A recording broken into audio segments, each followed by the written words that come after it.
There we go. So let's slide out our materials here. I think that should be pretty much about it.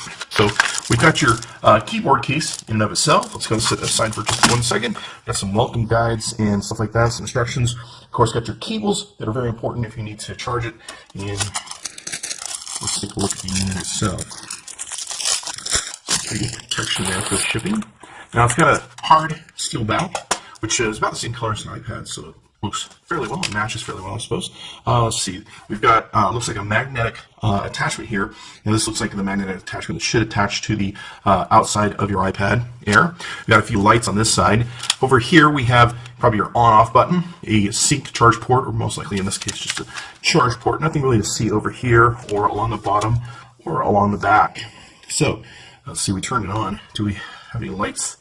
Mini charger. Oh, there we go. I'm turning it off too quickly. So we got some lights, green, blue, and then another one. So what we're going to do is plug it into an iPad Air, come back and tell you what we really think. Okay, so one of the other things you get in the box is a bunch of rubber grommets you can take and put to the bottom. One of the issues with the bottom of this is it can get scraped fairly easy, so you definitely want to use the rubber areas if you can. So after learning how this works and getting a good idea for it, it's pretty cool. This actually acts as a stand, and once you place the iPad in the holder here area, this pops up and holds the back of the iPad, so it's really good. The use for this magnetic part is so that you can use it just as a case cover for your iPad. I don't think I have it right there. There we go. So you can have it set up to protect the face of your iPad, which makes it really nice, and it looks really good in fitting with the features and look of your iPad. So you're pretty much protected. Some hardcore protection there on both sides. And of course, once you snap that free, you can break it loose and smack it into place.